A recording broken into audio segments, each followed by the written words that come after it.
Fala rapaziada, como é que estamos aí hoje? Nós vamos agora falar então de alguns pontos fundamentais aí para a filosofia. Vamos lembrar do surgimento da filosofia que vem do período remoto, sociedade grega. Primeira coisa a lembrar que a filosofia surge desse pensamento aí grego que é bem diferente, essa capacidade de organizar e questionar. Então, isso é uma característica fundamental do pensamento grego, que a gente vai chamar até de milagre grego. Então, o grego ele tem a situação já diferente, é um povo diferente. Apesar disso aí, eles têm umas características importantes em relação à própria vida deles, em relação ao comércio, em relação às navegações, em relação à democracia e a economia e a escrita. Então, tudo isso aí, basta você lembrar que está num período diferente dos demais. Então, por isso não adianta mais, lembra que eu falei para vocês, ó, não cola mais aquelas características daquela realidade social com as características que vão surgindo. Então, uma dinâmica diferente de economia vai fazer uma sociedade diferente. Então, não adianta manter aquelas tradições antigas. É o que a gente está vendo agora. Estamos usando aqui o ensino à distância. Por quê? Porque nós estamos vendo essa situação. Então não adianta mais querer voltar para a sala, essas coisas, porque nesse momento a gente está numa transição. Mesma coisa que os gregos estavam vivendo, sacou? Então tenha isso em mente aí, foca no gordinho, que isso é importante. Por quê? Porque o que vai acontecer? Mudou a sociedade. A sociedade mudou. E quando a sociedade mudaram os comportamentos e as atitudes. E aí tinha uma coisa na cultura que era muito forte, muito importante, que era o quê? A ideia do mito, a ideia da cultura, da tradição. Então não esquece que o mito está ligado a um processo religioso. Haviam festivais, haviam festas, aí você tem um teatro também, que vai surgir no mesmo momento, transmitindo a vida do grego, como que ele vê. Sacou? Então, quando o grego vê o teatro, ele vê a vida. O que ele vive não é a vida, o que ele vive é o que ele vê no teatro. Então, quando ele está passando por esse processo, que é importante você entender essa transformação, vai surgir o quê? A filosofia, com essa ideia de tentar compreender a coisa de uma maneira racional. Então, vamos lembrar, a palavra agora do momento é cosmologia. Então, o que vai acontecer? Cosmologia é a explicação racional através de um discurso escrito da realidade. Então a cosmologia vai superar a cosmogonia. O que é a cosmogonia? É o mito. O mito é a explicação fantástica, absurda, maravilhosa de uma realidade que ainda não existe. Então por isso que a gente tem o quê? Esse enfrentamento. Então o mito é uma explicação fantástica, fabulosa. Aquele que a gente já falou em sala, absurda, lembrou, né? Absurda, daquelas coisas que compunham a sociedade grega. Só que aí, essa sociedade grega não está mais aceitando esses valores. Ela está modificando, que é o processo natural. E o que vai acontecer então? A filosofia vai aparecer como uma forma de questionar, criticar isso aí e trazer uma visão diferente. Então, foca no gordinho. É importante que você lembre disso aí. O mito vai trazer uma explicação que é fantástica, absurda. E aí vão surgir os pensadores que vão tentar uma explicação racional, mais palpável, mais real, sem absurdo, sem sobrenatural, usando a razão. E aí vem, então, o que a gente vai chamar o primeiro período da filosofia antiga, que são os pré-socráticos. Então, os pré-socráticos é aqueles que vêm antes de Sócrates. Alguns sim, outros não. É importante você entender que pré-socrático é como se eu colocasse todo mundo que pensa parecido no mesmo saco. Boto todo mundo no mesmo sacola lá. Então, vou botando aqui Tales, vou botando Heráclito, Parmênides, vou botando todo mundo aqui que pensa igual. Para quê? Para a gente dividir didaticamente.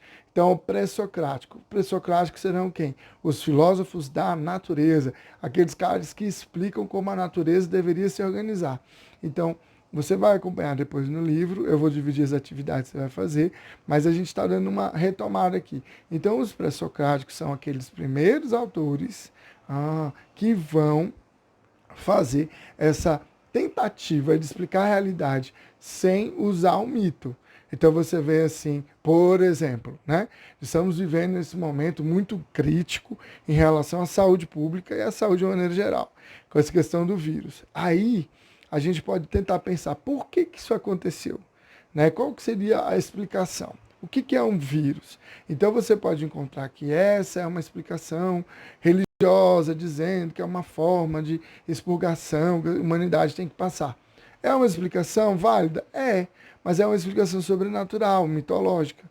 Agora, você pode encontrar que o vírus é uma mutação, por esse processo, um ser vivo que se adaptou aqui para o homem, causa doença.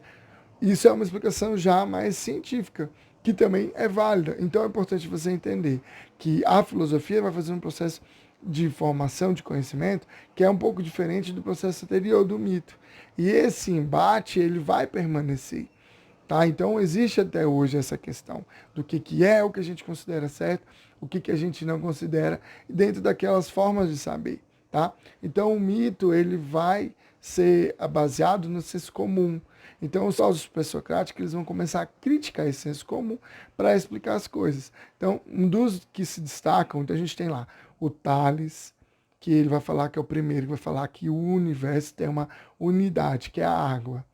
Tales, você tem um Heráclito, que vai falar que o universo está em constante mudança, e o símbolo que representa isso é o fogo. A gente vai ter o Parmênides, que vai falar da essência, que vai buscar os princípios da lógica, né? O princípio da identidade. Nós teremos o Pitágoras, que vai falar da matemática, dos números e dessas consequências, né? Dessa harmonia que a gente tem geométrica do universo. Tá? A gente vai ter também o Empédocles, que vai falar dos elementos, dos 4 elementos. Nós teremos também o Demócrito, que vai falar do átomo. O átomo seria aquela menor parte que a gente tem da matéria. Né? O átomo é aquilo que é indivisível, ou seja, a molécula. Beleza? Então, é interessante que você perceba o quê? Nessa noção de realidade. Imagina uma sociedade 7 séculos antes de Cristo. Então, pô, é muito rudimentar.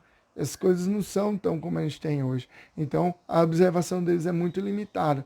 Existe, por exemplo, o Heráclito tem um apelido de obscuro, né? Porque ele fala algumas coisas que são um pouco difíceis de compreender, né? Que se você imaginar, a realidade é mais ou menos isso.